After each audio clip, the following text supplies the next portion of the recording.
حالا بیاید با سطح مسابقه نگاه میکنیم که شویتساریا الکی با دوری دیگر رفت و همچنین آلمان توانست که اکنون دومین اشتراکچی در دوری چهار یک نهایی باشد. خب در عموم فکرهای شما رو من میخواستم درباره بازی‌هایی که دیشب شدن بفهمم. آیا آنچه را که انتظار بودید، آنچه را که میخواستید شما دیدید دیروز یا که برعکس شد؟ از بازی‌های دیروزه راستیگه با اون همه بازی ضعیفی که منتخب ایتالیا مقابل اسپانیا داشت، من فکر میکردم که ایتالیا بر شویتساریا پیروز میشود. این است نتیجه غیر چشم داشت اندازه برای من.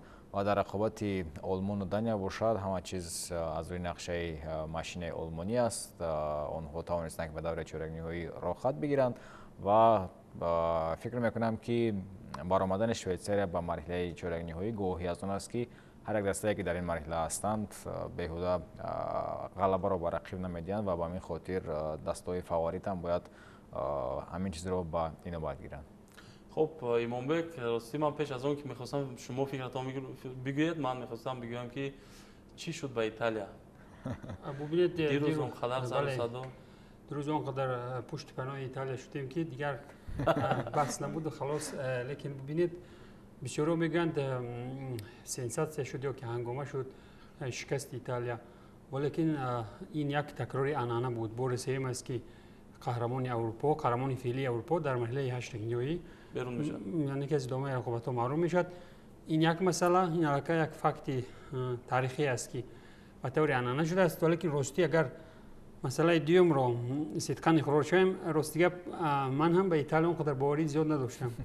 طرف شویتساریا رو گرفتم، ولیکن وابسته به آنی که فریدون شریف زاد اینجا شوریان باید خفه نشوند، مجبوراً طرف احترام کردن، یعنی که احترام کردن و شوریان باید خفه نشوند، مخصوصاً به طور فلسفی به قوله به طور قلبکی طرف ایتالیا رو گرفتیم، زیرا که وقتی در تلویزیون ورزش شوری خفه میشود با قول آدم خفه میکردگی شوره وضعیتشون قدر خوب نمیشود. برای همین خب در این باره ایتالیا را یکدم امروز چی گفتنی هست؟ مثلا بازیایی که امروز میشود، در امروز هم قلبکی کدام یک کمانده رو شما دست رو دستگیری میکنید یا اینکه صدقاً امروز وابسته به وضعیت سابق شوره دیگر میبینیم چی گپ میشود و من فقط دلایل خود رو خواهم گفت. خب من اول دویم انتخاب رو به شما میدیم، برای که شما که 90 منوت 90 دقیقه بازی رو شرح میدید، توضیح میدید، اودیتوری بیشتری خود رو دارد، به قول افتریزه دست سخن رو به شما اول چیز نیست، گپ درباره اون است که مثلا فکرهای خود رو درباره بازی ها بیان میکنیم. نه اول شما انتخاب کنید بعد من، برای که انتخاب داشته باشید، برای که ما مثلا تحلیل میکنیم، میآموزیم که کدام دسته در کدام وضعیت است، کدام بازیگر این بازی میکند یا این کدام بازیگر بازی نمیکند. در این باره ما در وقت بس اصلا در وقت بس وقتی که دو نفر یک دسته رو انتخاب میکنند باز جالب نمیشود تحلیل. خب اکنون بیاید حالا همون لحظه‌های جالب‌ترین بازی بین منتخبات شویتساریا و ایتالیا رو می‌بینیم و آهسته تحلیل می‌کنیم در یک جایگی با شما بینندگان عزیز و همچنین ایمانبک عزیز ما و فریدون. به شروع می‌کنیم تماشای لحظه‌های جالبی همون بازی رو که بین منتخبات شویتساریا و ایتالیا برگزار شد در ورزشگاه المپی شهر برلین. ایتالیایی‌ها سال 2006 در همین ورزشگاه قهرمان جهان شده بودند وقتی که آنها بر مقابل فرانسه بازی می‌کردند. همون رویداد جالبی که خب از طرف زیدان بود. در عموم خاطرات خیلی خوب داشتند ایتالیایی‌ها و چی شد که آنها در این ورزشگاه اکنون بیاد از روی فکت و از روی اون خب رویدادهایی که در همین بازی بودند چی شد که ایتالیایی‌ها امروز مثلا موفق نشدند؟ لوچانو اسپالتی چرا مثلا با کدام امیل‌ها و با کدام امورهای بازیگرانش نگاه کرده اونها رو به هیئت اساسی جلب می‌کند؟ خب ببینید که اسپالتی در ناپولی بسیار موسم مبارک را گذرانده بود، دسته را قهرمان کرد و راستی وقتی که او با ایتالیا آمد من فکر کردم که ایتالیا هم به مانند همون ناپولی بازی جالب نشان می‌دهد و قبل از یورو هم بودند خبرها و فکت و دلیل‌ها که چرا ایتالیا آنقدر بازی خوب نشان نمی‌دهد و حتی مقابل اسپانیا مقابل بازیگران جوان اسپانیا که 16 17 سال هستند ببینید چنین فوتبالبازان ایتالیا و مانند که با یک طرز بازی کردن و گویا که قبل از شروع بازی علاقه باخته بودند و با هستند باز بعضی فاکتور مثلا دعوت نشدن فوتبالبازانی که باید در همین یورو بازی میکردند نام خوب نشون میدادند. خب در هیئت اساسی به میدان برآمدن اسکاماکا که дар Вест Хэм буд онқадар бозии хуб нишон надод, вале гарчанде ки дар Аталанта ва дар рӯзаи Ливерпул ҳам 3 гол зад, вале дар умум мавсими не онқадар хубро дошт. Стефан Элшарави ҳам мавсими онқадар хубро ҳам надошт ва футболбозоне ки бояд аз худ маҳорати баланд нишон медоданд дар ҳайати Италия ба монанди лидер мебуданд, Федерико Кьеза, бозиу ҳам онқадар хуб нест ва дар умум чунин омилҳо зиёд ҳастанд ва ростӣ мо намедонем барои чӣ Спалетти тӯли ин муддат натавонист ки як футболи хубро дар Италия гузорад ва бубинед ки Швейтсария вақте ки бозӣ кард аллакай маълум буд ки даста аз оғози евро чӣ мехоҳад ва бо кадом усул бозӣ мекунад. Яъне мураббӣ Мурад Якин ҳамон чизе ки мехост онро ба футболбозон дод ва футболбозон онро баромада дар майдон нишон доданд. Вале аз Спалетти ва аз Италия ин чиз умуман дида намешавад ва маълум набуд ки барои чӣ футболбозон вориди майдон шуданд ва ин гуна бозии заифро итолиёвиҳо фикр мекунам дар мусобиқаҳои расмӣ бори ҳам ёд надоранд. Ҳатто худи Донарума ҳам баъди бозӣ ишора кард ки мо аз ҳамаи мухлисон узр мепурсем бо ин гуна бозие ки мо сазовори мағлубият будем дар ҳамин рақобат. дар академияи хелам буд ва ҳоло лаҳзаи голи задаи Фролеро мо мебинем баъди партоби Варгас аз канор ки чӣ қадар ҳолати душворро барои Италия ҳама дар хати ҳимоя аст. Бале барои дарвозабони мунтахаби Италия ҳолати душворро ба миён овард ва гол зад бозингари дастаи Швейтсария ва дар ҳамин бозӣ чисторе ки дирӯз ҳам қайд карда будем набудани Калафьори дифогари ҷавони тими мунтахаби Италия ки яке аз кашфиётҳои ҳамин мусобиқа ҳам буд он бозингар.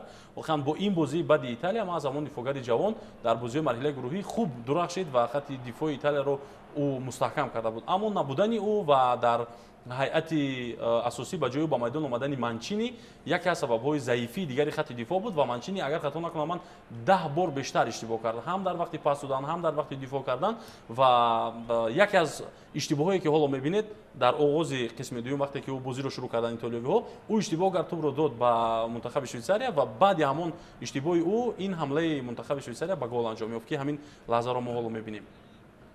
Бубинед вақте ки мо набуди Калафьора мегӯем, маз ҳамин яке аз чиҳраҳои калидӣ буд ки дар се бозии марҳилаи гурӯҳии худро хуб нишон дод. Бубинед дар бозии муқобили мунтахаби Хорватия ҳам ирсоли голии Калафьори боис шуд ки Закания он голи зеборо ба самар расонад ва Хорватияро аз идомаи рақобатҳо маҳрум намояд.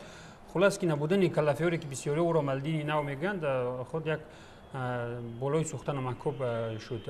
Валекин дар мавриди Спалетти онеро бояд гуфт ки бубинед Спалетти як дар даврони таназзул ё дар даврони дигаршавии наслҳо дар мунтахаби Италия дастаро қабул кард. Ҳарчанд ӯ нияти сохтани Наполи навро дар мағз сар дошту амалӣ кардан мехост, ба ин фурсат наёфт ё ки кадрои даркорӣ набуданд ки умуман мунтахаби Италия бубинед агар мо баргардем мо ба худи ҳамун скамака мавсими олӣ гузаронд, бубинед дар Лигаи Европа ҷоиза гирифт, валекин ду бозиаш ба холе начаспид дар марҳилаи гурӯҳӣ дар ҷоми Аврупо, чемпионати Аврупо ва маҷбур шуд Спалетти ӯро аз ҳайати асосӣ бигирад, нафарони дигарро биёрад, Распадори бо Ритеги, инҳо ҳам нафароне ҳастанд ки бубинед он қадар дурахшонии хоса надоштанд мавсими ҷорӣ. ин дигаркунии ҳайат ӯро маҷбур кард, яъне ки ниёз пайдо кард мунтахаби Италия ва дар ҳолате ки мунтахаби Италия бештари вақтро дар хати дифоъ пас сар мегирад, бубинед чӣ қадар сарборӣ болои дифоъгарон мебиёяд ва набудани яке аз дифоъгарони калидӣ дар даста албатта мушкил эҷод мекунад. Мо дар мавриди Швейтсария пештарам ростӣ ман мехостам бигӯям ки нисбати Швейтсария бо Орё камтар буд, зеро ки ҳамлаварони асосии ки Швейтсария дошт, Брилем бало худаш ҷароҳат дошт, мавсими на он қадар хуб гузаронд. Умуман як дастае буд ки як дастаи бо низом баробар аст, ситораи асосӣ яъне нафари калидӣ надорад ки аз паси худ дастаро яъне ки кашолакунон ба пеш барад, як дастаи муттаҳид бо низом аст ки бо он бозигароне ки ба қавли худамон 100 сол пеш боз дар мунтахаби Швейтсария бозӣ мегиранд, бо ҳамонҳо натиҷа нишон дода метавонад. Бубинед худи Шакири ки аллакай дар MLS аст, барои футболи Аврупо дар кор аст, худи Рикардо Родригес ки миллион сол пеш мо ӯро медидем дар мунтахаби Швейтсария, Брилем бало ҳам ҳамчунин дар футболи бошгоҳи он қадар. Хулоса як бозии дастаҷамъии бо низом бо сарварии собиқ сармураббии Спартак нишон дода тавонист ва ин Италияро ба гуфти худи Капелло агар мунтахаби Россия мешуд мағлуб мекард. як сухан аст дар интернет бисёр мутолиа кардам амиро, мегӯянд ки фарқ надорад ки کدام سال است و کدام مسابقه است همه وقت شکیری در هیئت شویتساریا و اوچا در هیئت مکزیک بازی میکنند. بله و هر دو اونها در مسابقه های بین المللی میدرخشند، غیر از اشتراکشون اونها میدرخشند و شکیری در مرحله گروهی واقعا یک از گل های زیبا رو زد. چرا درباره مثلا بازیگرانی تا جای سال خورده منتخب شویتساریا میگوییم و نمیگوییم که گرانیت ژاکا که با خابی آلونسو موسمی خیلی خوب رو پشت سر کرد، او یکی از لیدران اساسی است. وارگاس چقدر خوب بازی کرده است، یان زومر ستون اساسی دروازه منتخب شویتساریا است. و یک چیز دیگر رو من می‌خواستم اینجا اشاره کنم که منتخب شویتساریا در هر سه بازی مرحله گروهی برای رقیبان خود شانس داد و هر سه رقیبان به دروازه این دسته گل زدند.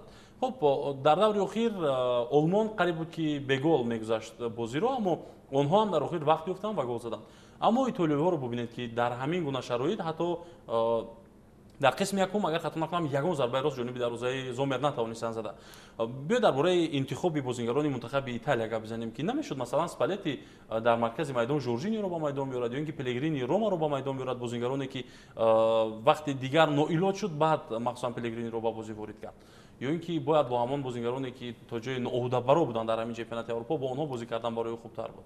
مشکل ببینید در خط حمله بود، حمله‌گر را عوض کرد، بازیگرانی خط دیگر به میدان آمد، ولی تو انجام مرحله گروهی نتیجه تهمین بود و خود شویتسار هم ببینید بازیگران اساسیش در چمپیونات ایتالیا برآمد، سر از زومر تو سه نماینده دسته بالونیا ببینید چه موسم موفق داشته بود در این موسم. خود ابیشر، فرویلر، ندای سه بازیگر کلیدی منتخب شویتساریا نماینده سری آ ایتالیا، باز هم یک اسرار موفقیت بر ضد خود منتخب ایتالیا و اون بازیگرانی که قطعی آنها سر به سر میشوند هر دور.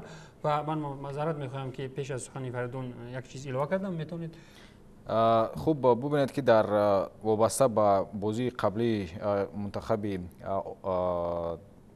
ایتالیا که آنها در خط نیم محافظه اسپالتی قریب که همه رو عوض کرد، یعنی او میخواست که چیزی رو دیگر نماید در خط نیم محافظه دسته خود. بازی اخیر آنها مقابل خرواتیا بود و آنها در لحظه های اخیر بگیم که از باخت نجات یافتند. اونجا جورجینیو با باریلا بازی میکرد، یعنی با دو نیم محافظه‌گر تک یکگویی بازی میکرد و این در این بازی باشد کلان دیگر نمود با سه نفر هنرنمایی میکرد منتخب ایتالیا. اون نیز میخواست که چیزی رو عوض نماید، یعنی برای بهبودی. بله برای بهبودی چیزی رو عوض کنند، ولی همش نشد. و اگر ما در عموم با هیئت منتخب شویتساریا نظر افکنیم، بسیار در وقتی که ما میبینیم شویتساریا مقابل ایتالیا فاوریت البته ایتالیا است. وقتی که ما از روی نام و از روی تاریخ، ولی وقتی که ما با هیئت شویتساریا نظر میافکنیم اونجا ببینید که چگونه فوتبالبازان با مهارت هستند. فرویلر، وارگاس، زومر و گرانیت ژاکا، ولی ژاکا که در بایر بازی میکند، این هم فوتبالبازانی هستند که در سطح بالاترین بازی میکنند. با همین خاطر فکر میکنم که شاید فوتبالبازان ایتالیا هم باور داشتند که آنها یک گل میزنند و با حساب مینیمالی غلبه میکنند. و من هم باور دارم که منتخب ایتالیا به خاطر شاید با یک گل زدن و در دفاع نشستن یا اینکه در عموم بازی رو با وقتی لاغی کشیدن نقشه داشتن و با میدان برآمدن.